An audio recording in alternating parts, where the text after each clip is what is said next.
मेरा channel subscribe नहीं KIA हुआ तो पहले सब्सक्राइब के बटन पर क्लिक करके मेरा चैनल सब्सक्राइब कर लें और साथ वाले बेल के आइकन पर लाजमी क्लिक कर लें ताकि हर आने वाली वीडियो के अपडेट आपको बर वक्त मिल सके। तुम्ही म्हणायला लागले आम्ही वैकुंठातले, मग या वैकुंठामध्ये जन्म घेण्यामागचं प्रयोजन काय आहे? तुकोबरा म्हणजे काहीच नाही, फक्त एकच उद्देश आहे, उपकारासाठी केले हे उपाय येणे विनकाय चारामा. माऊलीसाठी एकदा जोरात टाळी. जसा प्रमाणाचा भाव असेल तशी चाल दिली पाहिजे, गोड एकदम जसा प्रमाणाचा भाव आहे तशी चाल. तुकोबरा म्हणाले आम्ही या ठिकाणी फक्त उपकार करण्यासाठी आलो, बाकी आम्हाला काही घेणं देणं नाही. शब्द बघा कसे वापरले, येणे विनकाय चाड आम्हा. चाड म्हणजे काम, याच्या व्यतिरिक्त आम्हाला काही सुद्धा कामधंदा नाही.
याच्या व्यतिरिक्त आम्हाला काही काम धंदा नाही.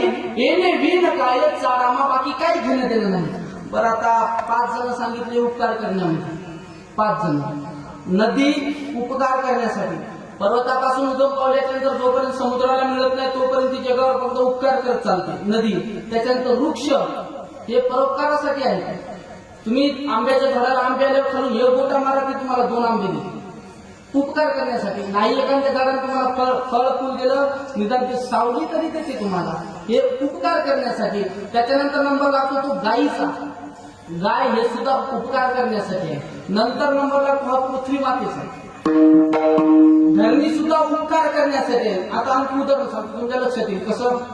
माणसाची लात लागली माणसाला, तर माणसं सहन करतात का? जरा विको कमी करा. माणसाची लाट माणसाला लागली तर माणसं सहन करतात का? बोलत चला माईसोबत मी हनुमान गेले बरं का, बोलत का मी दुश्मन हो का तुमचा? मागच्या वर्षी आलतो ना मी, थोडा पाहिल्यासारखं वाटायलाच नाही. मग बोलत चला ना, काय अडचण नाही. मी भाषा कळायला लागली का? काय बोला ना, काहून तुम्हाला प्रेमाची भाषा समजत नाही? बोला ना. मी सांगितलं फक्त बोलत चला. ते नाही बोललं ना, असं वेगळं गेलं का मग विसरून जातो. मोह काम म्हणजे म्हशीच्या वगैरे सारखं आहे. हिरवं खायचा नाद लागला की दुधाचं विसरून जात असतो. नाही कळलं फक्त बोलत चला, काही नाही कळलं तरी चालते, फक्त बोलत चला. काय सांगू लागलो? कीर्तन. तुला कशाला बोलवलं ना, थोबाड कोणत्या तू सांग. त्या दिवशी कीर्तनात बाई मी आम्हाला फोटो घालतं, म्हातारी उभी राहिली, तुला कशाला बोलवलं? थोबाड कोणत्या तू ठांग नाही. बराबर की आहे तिथे, त्याचं कुठं सुटत आहे. पैसे मिळायचे रान ठोक्यान द्यायचं ना. अहो, गर्दीतून चालताना माणसाची लाट माणसाला लागली तर माणसं सहन करत नाही. आणखी सोपं सांगतो, आता हरिपाठ होऊ द्या. दन हरिपाठ झाला आणि पंगत बसली तिकडे की बाया इथून पळतात. माणसा सगळं सांगायला लागलो मी. माणसं बाया इथून पळतात. पळता पळता एखाद्या बाईचीलाच बाईला लागू दे, लगेच बोलतो थोबाटमध्ये तुला दिसन झालं का? नाही मला जागा नाही. म्हणजे माणसाची लाट माणसाला लागली तर माणसं सहन करत नाहीत. आम्ही वयाच्या 85 वर्षापर्यंत जोडे घालून पृथ्वी तुडवली, एकही दिवस रागावली नाही. का? परोपकार करीत राहणं हा पृथ्वीचा धर्म आहे. पृथ्वीचा धर्म हा जगावर उपकार करणं आहे. आणि त्याच्यानंतर नंबर लागतो तो संतांचा, जगाच्या कल्याणा संतांच्या विभूती आणि देह कष्टरीती परोपकारी. किंवा ज्ञानोबाच्या भाषेमध्ये बघा, ज्ञानोबा म्हणतात, देखे प्राप्तार्थ जरी झाले निष्ठा मता पावले सुद्धा कर्तव्याशी उरले लोका लागली. ज्ञानोबा म्हणतात, जगांसाठी ज्यांचं जीवन आहे त्यांना संत म्हणतात किंवा त्यांना अधिकारी म्हणतात. आणखी सोप्या भाषेमध्ये सांगतो, जे जगासाठी जगतात त्यांना अधिकारी म्हणतात, जे स्वतःसाठी जगतात त्यांना भ्रष्टाचारी म्हणतात. अहो, माणसाचं जीवन हे समाजासाठी असलं पाहिजे. संत हे उपकार करण्यासाठी आहे. आता दुसरा मुद्दा मानतो, कोणी कोणावर उपकार करते, काहीतरी संबंध पाहिजे का नाही? संबंध पाहिजे ना. आता मी या ठिकाणी आलो, काहीतरी संबंध आहे ना. संबंध आहे. नाही देताना मला सत्य आडवे लागले नाही का? तिथं काऊन गेलो नाही मी? त्यांचा माझा काही संबंध नाही म्हणून मातीला जाणं चांगलं का वाईट? तेव्हा बोलच लागल्या. हा, मातीला जाणं कसं? पोरं तुम्ही तरी बोला, पोरं मातीला जाणं चांगलं तिकून म्हटलं वाटते. मातीला जाणं चांगलं, मातीला गेलंच पाहिजे, कारण या जीवनातली त्या व्यक्तीची शेवटची भेट आहे. समजा आता तुम्ही कोसमेत वरून हिमायतनगरकडे मातीसाठी निघाले, जाताना तुम्हाला मडे आडवे जात नाहीत.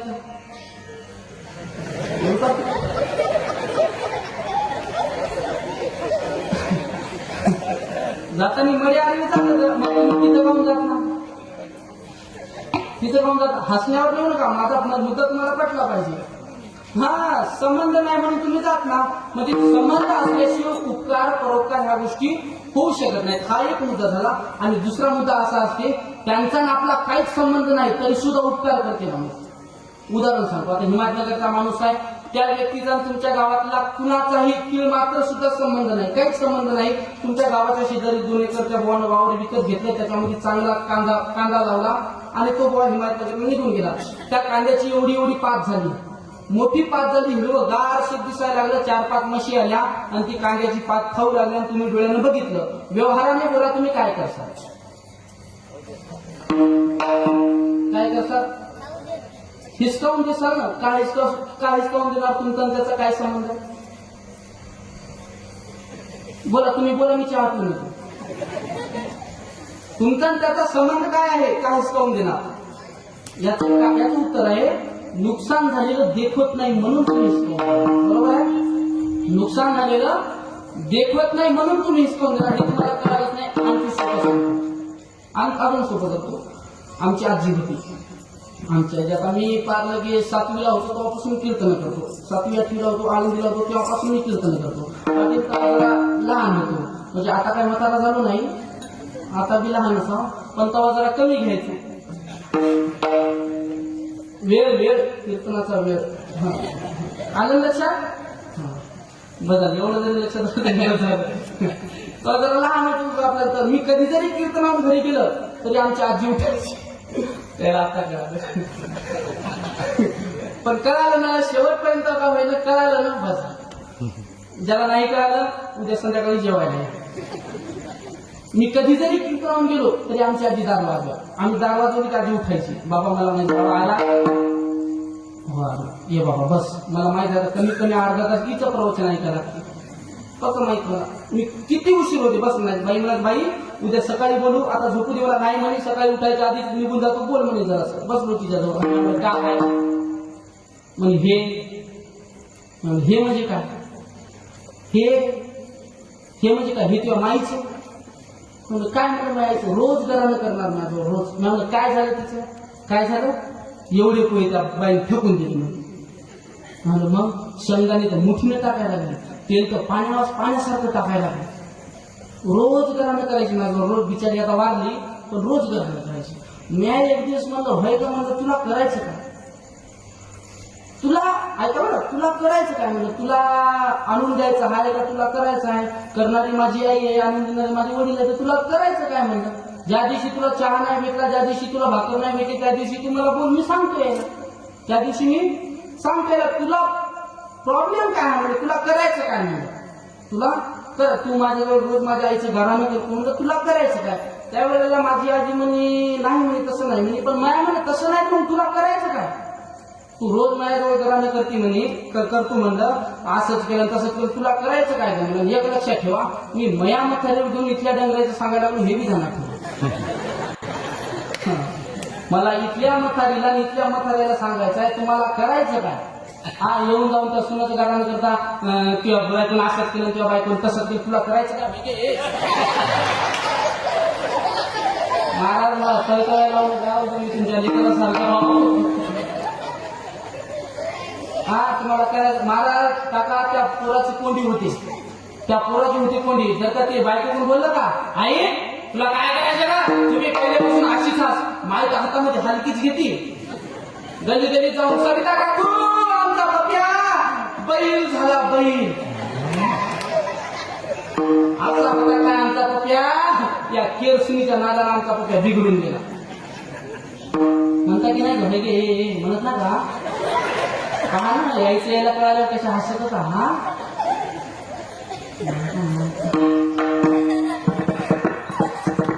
नाही हसण्यावर बोलू नका जाणकार माणसाने सांगा माझं चुकीचं आहे का चुकीच आहे का तुमच्या पण बोलायला लागलो चुकीच आहे का बरं म्हाताऱ्यांनी तुम्ही सांगा माझं चुकीच आहे का सुना किती खुश झाल्या पहा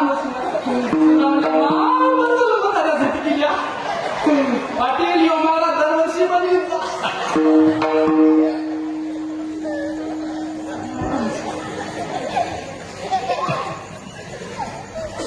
तुम्हाला सांगून मला जमा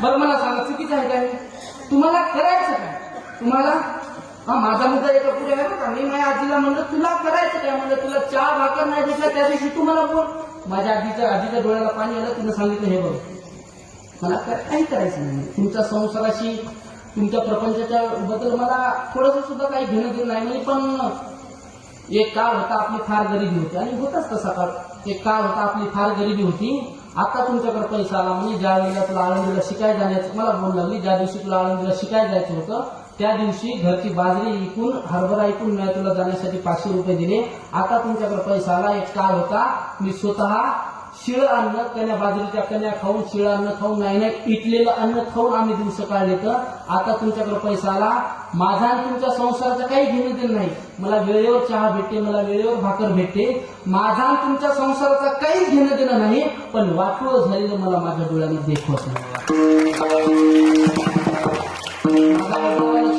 माझा मुद्दा लक्षात वाटोळ जशी आमची आजी म्हणाली वाटोळ झालेलं मला माझ्या डोळ्यानं देखवत नाही मग लोकांनी तुकोबारांना प्रश्न केला तुकोबारा तुम्ही म्हणायला लागले या ठिकाणी उपकार करण्यासाठी आले पण लोकांचा तुमचा अर्थार्थी काय संबंध आहे तुकोबारा म्हणाले लोकांचा माझा अर्थार्थी काही संबंध नाही पण वाटोळ झालेलं मला माझ्या डोळ्यानं बघू वाटत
काय संबंध आहे तुकोबारा म्हणाले लोकांचा माझा अर्थार्थी काहीच संबंध नाही मला काही घेणं देणं नाही फक्त एवढाच संबंध आहे वाम मार्गाला चाललेला समाज मला माझ्या डोळ्यानं बघू वाटत नाही बुडत हे जन न देखवे डोळा आणि याच गोष्टीमुळं येतो कळवळा म्हणून या की बाबा रे संत या ठिकाणी आले आणि त्यांनी लोकांवर नजर टाकली तर बघितलं तर समाज चुकीच्या मार्गाला चालला वाम मार्गाला चालला ज्ञानोबा म्हणतात विषय विषयाचा परिपाडू गोड परमार्थ लागे कडू आणि कडू विषय तो गोडू जीवाशी झाला ज्ञानोबा म्हणतात संतांनी जगावर नजर टाकली तर बघितलं जग चुकीच्या मार्गाला लागलं, परमार्थ करायचा सोडून दिलं आणि आपलं सर्व आयुष्य पैसा कमवण्यामध्ये घातलं. सर्व आयुष्य पैशाच्या मागे लागलो, या विचाराच्या मागे लागलो, नाही त्या गोष्टी कमवायच्या मागे लागलो. आणि एक गोष्ट आणखी लक्ष देऊ नये का, जेवढे लोक पैशाच्या मागे लागले सगळे बर्बाद झाले. तुम्ही म्हणा मग तू का मला बोंबलं भिडायला का, आहे का नाही? परंतु अनितीनं मिळवलेला जो पैसा आहे तोच माणसाला दुःख देतो. आणि काही श्रीमंत लोकांना फार अशी घमंड असते की आमच्या जवळ पैसा भरपूर आहे, असते ना. एक गोष्ट लक्षात ठेवा, दौलत से आदमी को जो सम्मान मिलता है वो उसका नहीं, उसकी दौलत का होता है. अहो, पैशानं तुम्हाला जी किंमत मिळते दादा, ती तुमची किंमत नसते, तुमच्या जवळच्या पैशाची किंमत असते. संपू द्या तुमच्या जवळचा पैसा, कोण विचारते तुम्हाला? म्हणतात जवळवरी चलनगा तवरी म्हणती माझा, मानिती लहान थोर देह सुखाची आकाजा. जोपर्यंत तुमच्याजवळ पैसा आहे लोक तोपर्यंत तुमची किंमत करतात, पैसा संपल्याच्या नंतर तुम्हाला कुत्र सुद्धा विचारत नाही. म्हणून आयुष्यभर पैसा कमवण्यापेक्षा माणसं कमवायला शिका, परमार्थ करायला शिका. आपण परमार्थ करण्यासाठी आलो, संतांनी नजर टाकली लोक चुकीच्या मार्गाला चालले. आणि याच्यासाठीच आम्ही या ठिकाणी आलो की चुकीच्या मार्गाला चाललेले लोक आम्हाला आमच्या डोळ्यानं बघू वाटत नाही. बुडत हे जन न देखावे डोळा. आणि याच्यामुळे येतो कळवळा मनोनिया. 3 मुद्दे बघू या ठिकाणी सुद्धा आपण. संतांना समाजाची लोकांची अधोगती कधीच सहन होत नाही. कुत्र्याला गती सहन होत नसते. कुत्र पाहिलं का आता गेलेलं, त्या बिचाऱ्याने त्याची जागा धरून ठेवली, त्या बिचाऱ्याने त्याची जागा धरून ठेवली. नो आता सगळेच लोक कीर्तनाला आले का गावातले? काही गरीबी असतील ती दुसऱ्या टोळीची असतात, ती इथे येऊन म्हणतात, एखादा येते त्याच्यातलं वाट्यावर, कस काय रे त्या पोराचं कीर्तन होतं, कोणी होतं का? कुत्र नव्हतं, कुत्र येऊन गेलं, तूच नव्हता. कळालं नाही? नसल कळालं तर तुम्ही फाशा घ्या, आता मी घेत नाही. कळालं ना? म्हणजे मी काय सांगणार याच्या गेलं. हा, कुत्र्याला गती सहन होत नाही, अजिबात नाही. रात्री मोटरसायकल त्याच्या जवळून जोरात पळवायची, कुत्रं मागं लागते का? कुत्र्याला गती सहन होत नाही. माणसाला बापू प्रगती सहन होत नाही, कधीच नाही. देखवतच नाही दुसरं चांगलं झालेलं. एखाद्याने बंगला बांधू द्या, आम्ही कौतुकाने म्हणतो, वा काय बंगला बांधला, लोकांच्या मडके मोडून बांधला. तू मोडून पाय ना, तुला जमतात का बघ की. सोपा आहे का? मोठ्या माणसाला कधीच नाव ठेवायचं नाही, त्याच्या पाठीमागचा संघर्ष बघायचा असतो. आणि एकमेकांवर जळण्यापेक्षा तुम्ही स्पर्धा करा. माझं तर स्वतंत्र मत आहे, तुम्ही एकमेकांवर जळण्यापेक्षा स्पर्धा करा. एखादा व्यक्ती एकरामध्ये 60 टन ऊस घेत असेल तर तुम्ही 70 करा ना. काय टाकायचं ते टाका, खत टाका, काही करा, 70 काढा. किती क्विंटल किती होते हळद एकरी? मैं केली नाही शेती, मैं आवत का हल्ले मी हेच. सोयाबीन समजा 12 क्विंटल होत असेल, 15 काढा ना. एकमेकांवर जळण्यापेक्षा तुम्ही स्पर्धा करा. त्याच्यापैकी एखाद्या मुलाला 90% मार्क पडले तर दुसऱ्यानं 92 कसे पडतात हे बघायचं. त्याची सायकल कशाला पंक्चर करायची. पण आपल्या लोकांना दुसऱ्याचं चांगलं झालेलं अजिबात देखवत नाही, कसंच देखवत नाही. उदाहरण सांगतो तुमच्या लक्षात येईल. आणि पण लक्षात ठेवा, दुसऱ्याचं वाईट होईल असा विचार जरी केला आपण, आता म्हणतो ना वाटोळ व्हायला पाहिजे, आधी आपली कुपाटी लागत असते. 100% आधी आपली कुपाटी लागणार. दुसऱ्यासाठी खणलेला जो खड्डा राहतो त्याच्यामध्ये सुरुवातीला आपण पडण्याचे 99% चान्सेस असतात. म्हणून कधी दुसऱ्याचं वाईट होईल असा विचार करायचा नाही. आणि जर का केलाच 100% आधी आपली देव कुपाटी लावणार आहे. 100%. मी उमरखेला राहत असतो, जास्त गावात राहत नाही, किंमतच नाही ना. चालत उमरखेला राहत असतो. सकाळी एक जण आलो, सकाळी खालून जावा दिला त्या मित्रांनो, महाराज आहे का महाराज? त्या आलो मी, दादा कोणीतरी आलं ना, अरे तुरेच बोलायला लागलो. मी म्हणलं नक्की गावातलं असं? येणे आपल्याला कोणी अरे तुरी बोलत नाही, म्हणून नक्की गावातलं असं. मी बघितलं दादा होता आमचा. मी म्हणलं दादा सकाळी कसं काय का? आलो मी पायाजवळ बसलो, बारीक तोंड गेलो. तुला नारायण माहिती का? म्हणून कोणता नारायण? ते आपल्या धुऱ्याच्या वरून त्याचा धुरा आहे. मी म्हणलं हा, त्याचं काय झालं? एवढं बारीक तोंड करून बोलू लागलं, मला वाटलं 100% ते तुम्ही बी जाण्यावरच बसले. 100% ते गेलं. मी म्हणलं दादा एवढा बारीक तोंड करून तू सांगायला लागला, म्हणलं नेमकं झालं काय? बोर घेतला म्हणे त्यानं. काय म्हणतात मारला का घेतला बोर मारला म्हणे त्याला नाही आम्हाला मग मारू द्या म्हणलं तुला आंबट व्हायला काय लईच पाणी लागलं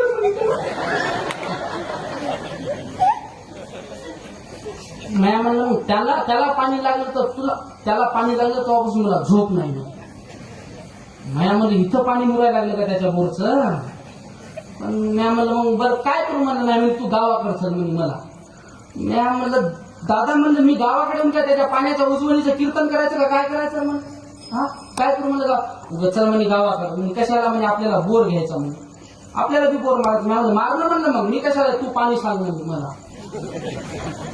मला पाणी कळत असते दादा मला पाणी कळते त्याच्यातलं मला पाणी कळलं असतं पाटील मी कीर्तन केलं असतं हा नारळ घेऊन हिंडलो असतो मी सगळीकडे पाणी आपल्याला कशाचं कळतं मला त्याच्यातलं काही कळत नाही आणि तुम्हाला सांगतो अजिबात महाराज सगळ्यात कीर्तनकार लोक भरोसा ठेवत जाऊ तसा मी तर 2 नंबर आपला दुसऱ्या दिवसाचा सहजासहजी भरोसा ठेवत नाही माझा आम्हाला त्याच्यातलं काही कळत नाही आणि लोक आम्हालाच प्रश्न विचारतात खाऊन विचारतात माहिती आहे का मग वजनच पडत नाही काका मग वजनच पडत नाही महाराज कसा पाहिजे सफरचंदासारखी गाय फुटबॉल सारखी ढेरी खांब्यासारखे हातपाय रट्याच्या रट्या असल्या की महाराजाचं वजन पडते मी असा मायकाच्या दांडी सारखा धरता दाढी नाही बॉडी नाही आपलं वजनच पडत नाही एकदा चोपदार मी अंगावर ठेवला सरळ बाजूला महाराज येणार आहे म्हणलं बापू मीच महाराज आहो काय करता आपलं वजनच पडत नाही आपलं वजन कीर्तन झाल्यावर पडते म्हणून मला काही बी प्रश्न विचारतात काही बी त्याच्या मनात आले ते सहजात आठवलं सांगतो कीर्तन झालं बसलो होतो खाली दादा बसलो खाली एक माणूस आला मला म्हणून बाबा जेहरी म्हणलं जेहरी 200 रुपये घ्या धरले खिशात टाकले म्हणजे आमची मंडळी आहे मंडळी कळती मंडळी बायको बारदाना आता कळाला काय बी म्हणतात बायकोला लोक सगळं बिघडून गेले बायकोला पिलू म्हणायला लागले ते बिघडून गेले महाराज संस्कृती ध्यान नाही का हे नाही महाराज चक बिघडून गेले महाराज बरं ते जाऊ द्या मला प्रत्येक कुत्र्याचा आहे का मांजराचा आहे का काहाचा आहे होते बरं जाऊ द्या पिलू का 60 किलोचा असते ना हा 60 किलो ज्याला पिलू म्हणत नाही आमच्याकडे त्याला सांग म्हणतात बिघडून गेले माणसात आमचा भजन आहे बायकोला गबरू म्हणतोय नाव सांगत नाही गबरू काय करता म्हणजे आमची मंडळी आहे मी म्हणलं बरं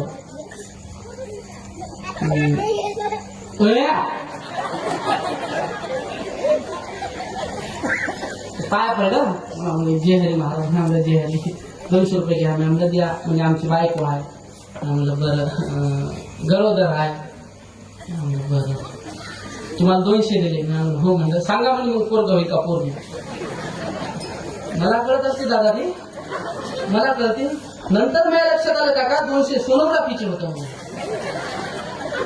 पण नंतर करून उपयोग काय आहे आता मी म्हणलं खिशात टाकले मला बाहेर काढू वाटत नाही आता मी म्हणलं नाही सांगा तर पैसे वापस घेते एक तास आहे आणि ते कोणाला कळते माहिती आहे आपल्याला त्याच्यात काही कळत नाही ते कोणाला कळते जुन्या काळामध्ये माणसं भगवे कपडे घालून यायचे गावात जुन्या काळामध्ये आणि मग त्याच्या ते स्वर त्याची ती चालही भर राहते आणि मच्छिंद्रनाथ गोरक्षनाथ बाबा जन्मले उकंड्यात वांग वांग वांग वांग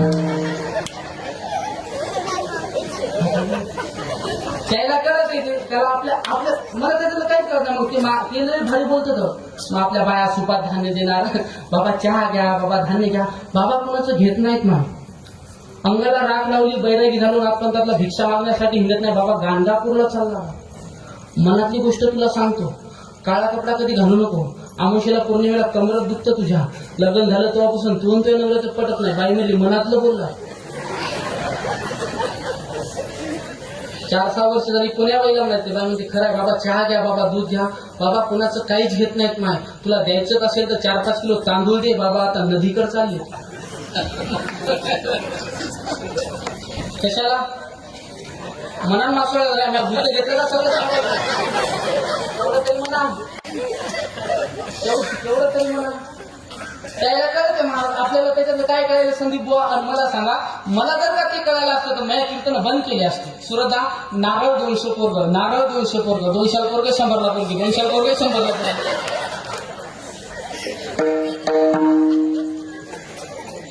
बिगर भांडवली धंदा केला तर बापू 200 पोरग 100 ला पण मी आम्हाला नाही सांगा तर पैसे वापस घेते. पण मी चॅप्टर मानून म्या बायावर केल्या मी आम्हाला जाय पोरग होणार ते मया पुढचं निघलं नाही झालं तर पोरगी नक्की होणार.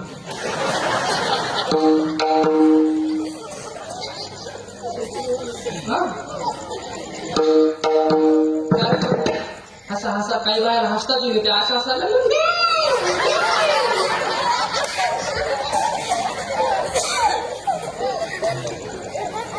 आपल्याला त्याच्यातलं काही कळत नाही मला काहीच कळत नाही. ते मया मला पाणी सांग म्हणे. अरे मी आमचं दादा मला काही कळत नाही म्हणलं सांग म्हणे रोज 2 गाव बोंबल्यात म्हणतो म्हणे तुला मग पाणी कळत नाही का बुवा पुरून म्हणतो.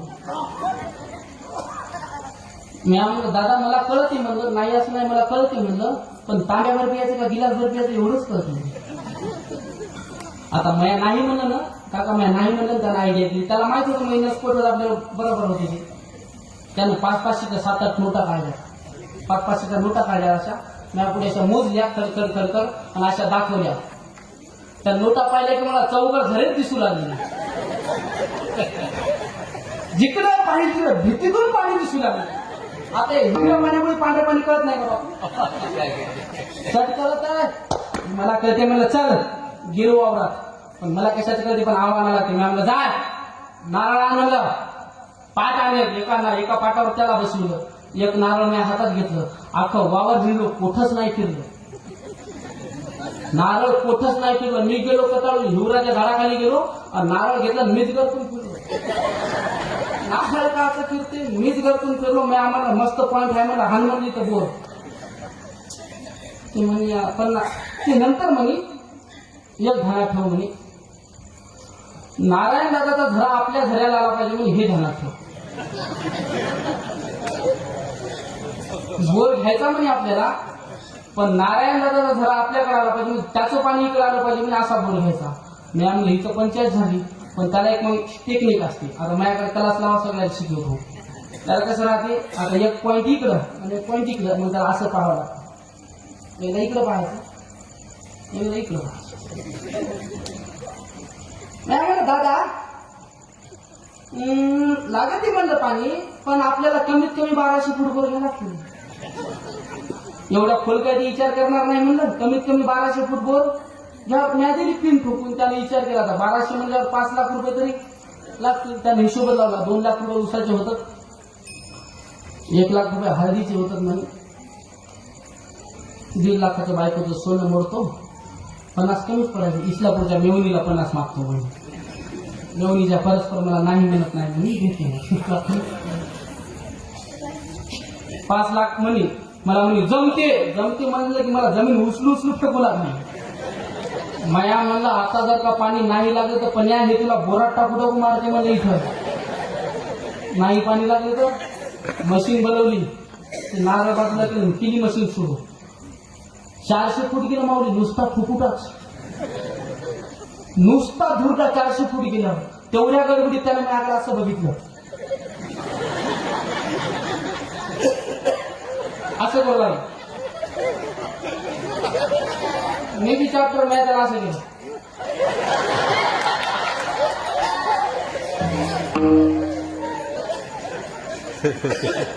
मया म्हणलं दमधर म्हणलं दमाला फळ राहते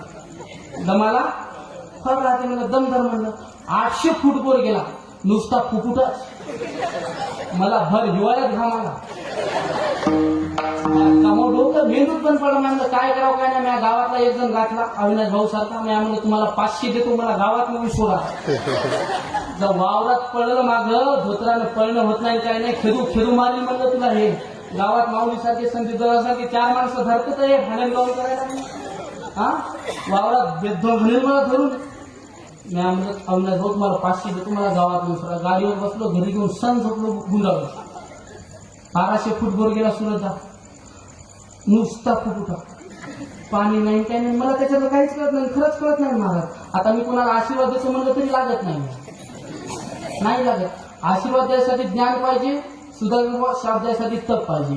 आपल्याजवळ दोन्ही नाही मग आशीर्वाद तर लागतच नाही. मागच्या वर्षी सहज एकाला दिलता चालता जाय म्हणलं तो कल्याण होईल. यावर्षी भेटलं म्हणलं कसं काय बरं आहे का हो म्हणे 2 एकर इकलं म्हणे आपण झालं म्हणे कल्याण. असा आपला आशीर्वाद शापी लागत नाही मला त्याच्यामुळे मी देत नसतो. आता म्या म्हणलं होतं पाणी सांगितलं होतं 1200 फूट बोर मारला, नुसता धुरडाच लागला. गुंडाळून घरी जाऊन झोपलो. सकाळी सकाळी आलं, चिखलाने भरलेले कपडे, ते बायावरी केलेल्या, आलं असं बारीक पोळ करून या पायाजवळ बसलं. बाबा उठ ना महाराज, कसा झोपला? मग सत्यानाश करून कशी झोप लागली तुला? उठ ना.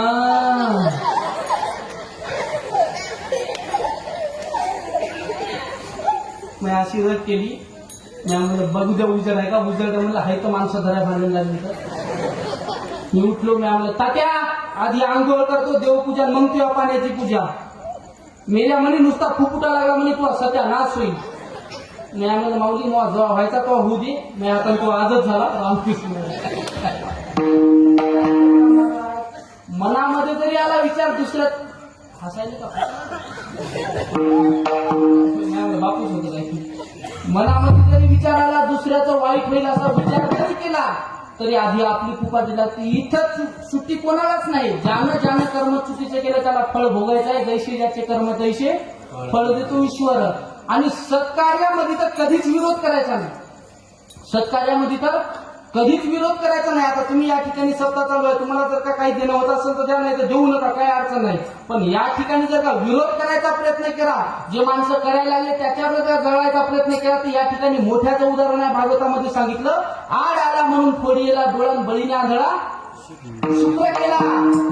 बळी राजा झाड करू लागला. शुक्राचार्य आडवे आले त्या झरणीमध्ये जाऊन बसले होते. गवतानं डोळा फुटला शुक्राचार्याचा. सत्कार्यामध्ये कधीच विरोध करायचा नाही. चांगल्या माणसाला सुद्धा विरोध करायचा नाही. विनाकारण दुसऱ्यावर जळायचं नाही. दुसऱ्याचं वाईट होईल विचार केला 100% आधी आपली कुपाटी लागल्याशिवाय राहत नाही.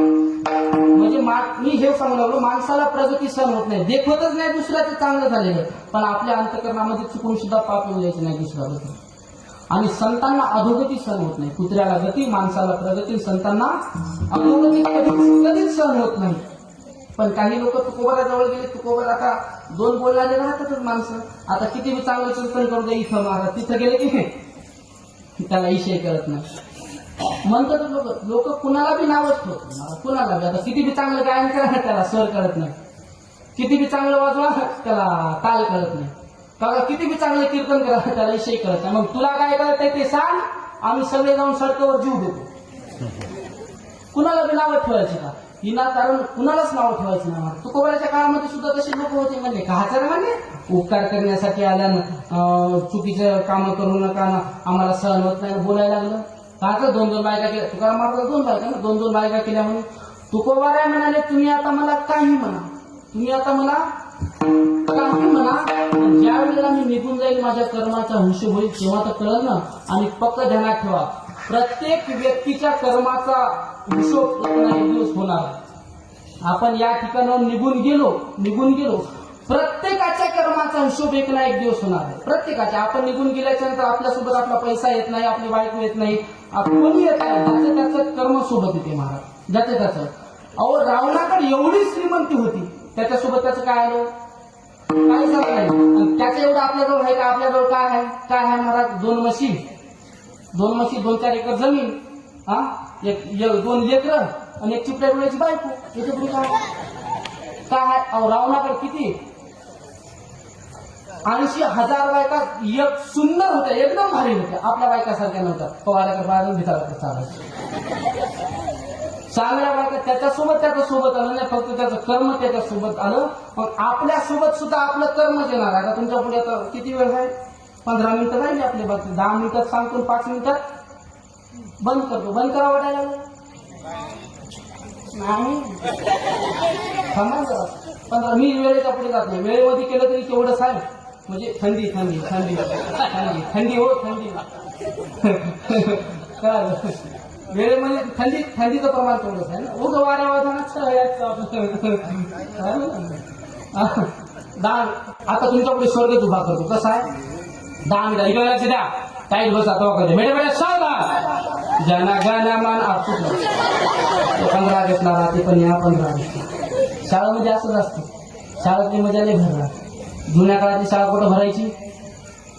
बापूच्या काळात कोण भरायची लिंबाखाली. मास्तरच्या मूडवरची शाळा. मास्तरचा मूड बदलला, शर्ट काढायचा, खोटी लाटवायचं, पोरं जा का शेंगा घेऊन या. कधी का नाही शाळा आता राहिली नाही महाराज. पहिल्या शाळेमध्ये मजाच होती. एक आता आठवलं, मास्तर होता, शर्ट काढून घालून खुर्चीवर झोपलं बिचार. योगायोगाने त्या दिवशी कलेक्टर शाळा तपासायला. योगायोगाने त्या दिवशी कलेक्टर शाळा तपासायला आला आणि एक पोरग नेमकं डबा खायसाठी घरी गेलो होते. त्यानं कलेक्टरची गाडी बघितली आणि पळतच आलं, गुरुजी गुरुजी गुरुजी गुरुजी. कलेक्टर म्हणत होतं, कलेक्टर दरवाजात आला. हे खुर्चीवर बनेल घालून झोपलं होतं. आता मला सांगा, कलेक्टर शाळा तपासायला आला, चालू ड्युटीमध्ये खुर्चीवर झोपला. नोकरी जाईल का राहील पाटील? नोकरी जाईल का राहील? 100% जाणार ना. कलेक्टरनं वर्गात पाय टाकल्या बरोबर गचकून उभं राहिलं. पोराला म्हणजे पोरं याला दंड म्हणतात, याला म्हणतात पोरं, याला पोट म्हणतात. कलेक्टर नुसता टकटक पावला. कलेक्टर मला गुरुजी लई शाळा तपासल्या, पण विद्यार्थ्यांवर एवढं प्रेम, कपडे काढून शिकवणारा पहिलाच गुरुजी. या वर्षीचा आदर्श शिक्षक पुरस्कार तुम्हाला आंधळ्याची वरातून बहिऱ्याच्या घरात. जुनी शाळा महाराज. आता स्वर्ग सांगतो, तुमच्या पुढे लक्ष देऊ नये. इथून आपण गेलो की प्रत्येकाच्या कर्माचा हिशोब होणार आहे. आता देव समजा, आता इथं व्यासपीठावर देव बसला, वरी देव. उजव्या बाजूला 2 माणसं बसले, त्याचं नाव आहे चित्र आणि गुप्त. चित्रगुप्त समजा, 2 जण चित्रगुप्त, माऊली नामचे संदीप बुवा चित्रगुप्त. आता इकून एक माणूस आहे मोठाच्या मोठा, साखरदांडामध्ये धरून, त्याचं नाव यमदेव तिथं उभा. त्याच्या बाजूला जीव, म्हणजे तुम्ही आम्ही. मग तिथं आल्या जीव म्हणणार, राम राम राम राम राम राम, या या या. लय लवकर आले. जेव्हा मेवणीच्या लग्नात केलं होतो आणि पुढे आल्यावर धडकिलं, बरं बरं बरं बरं या या. मग ते जीवाची जाणार, देवा मी उजव्या हाताला जाऊ का दक्षिण हाताला? उजव्या हाताकडे स्वर्ग, दक्षिण हाताकडे नरक. मग ते म्हणजे थांबा जरा. मग चित्रगुप्ताला विचारणार, चित्रगुप्ता यायचं बघा बरं कसं काय आहे ते. मग चित्रगुप्ताजवळ जगाचं भांडवल आहे, सगळ्या जगाचं भांडवल आहे. देवानं जन्म देताना 2 व्यक्ती सोबत दिले. इकडे चित्र बसलेलं आहे, गुप्त गपचूप फोटो काढतो म्हणून त्याचं नाव चित्रगुप्त आहे. गपचूप ते तुम्हाला वाटते मला कोणीच पाहिलं, जिथं कोणीच पाहत नाही तिथं देव पाहत असतो. ते तुमचा बराबर फोटो काढून घेणार मला. ते मग तिथं काहीच चालत नाही. दूरच्या धाब्यावर जाऊन प्यायची, गावातले ओळखतील म्हणून गाडी पाठीमागून लावायची. चित्रगुप्त फोटोच काढून घेते महाराज. मग ते म्हणा, चित्रगुप्ता यायचं बघ बरं कसं काय आहे ते. मग ते बरं हे घे, मला करूनच दाखवतो. मग त्याशी वही काढणार, चित्रगुप्त आपली एक वही काढणार. त्याच्याजवळ आता तिथं बोट लावलं की आधार कार्ड स्कॅन होते. हा केवायसी केली का नाही लाडक्या बहिणीची? हा प्रत्येकाचं तिथं निघणार आहे, तिथं सगळ्याचा बायोडाटा आहे. मग चित्रगुप्त म्हणणार, पोट लावस तू? मी कोसमेटचा आहो. कोसमेटचा आहोस? बरं बरं बरं. मग चित्रगुप्त वही काढणार, त्याला पाहायसाठी वेळ लागणार. भारत देश, हे पाकिस्तान दिसायला लागलो. भारत, हा भारत. राज्य कोणतं तू? मी महाराष्ट्रातला. महाराष्ट्र. जिल्हा नांदेड. तालुका किनवट. देवा मी किनवटचा आहो. गाव रे देवा मी कोसमेटचा आहो. कोसमेटचा आहोस? कोसमेटचा?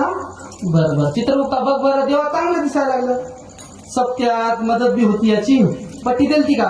हो देवा पट्टी बी दिलती. हो देवा मस्त दिसायला लागलं, पण तिला जेवायला जायचा, झाडून काढायचा. बरं बरं. मग त्याला विचार, हो देवा देवा मग सगळं बरोबर आहे. भागवताला देवा बायको जात होती. तुला काय झालं रे? नाही देवा आमचा देव तिच्याकडेच दिलेला. बरं बरं बरं बरं बरं. देवा याचं सगळं मस्त दिसायला लागलं, पण काला झाल्यावर अंग टाकलं म्हणून पिला होता, याला नरकात घाल रे. किती परमार्थ करा. एक टोकन जरी दारू पिली का लेवल येऊन जाते त्याची लेवल येऊन जाते. मग हे जशाचा तसा हिशोब वर गेल्याच्या प्रत्येकाचा निघणार आहे. जेवढे जेवढे चांगले कामं ते आपल्याला उजव्या हाताला घेऊन जाणार आहेत, आणि जेवढे जेवढे वाईट कर्म केले ते सगळे डाव्या बाजूला जाणार आहेत. मग जीवनामध्ये प्रत्येकानं फक्त कर्म चांगले करायचे. एकदा सर्वांनी भजन करा, हात वर करून सगळ्यांना, सगळे जण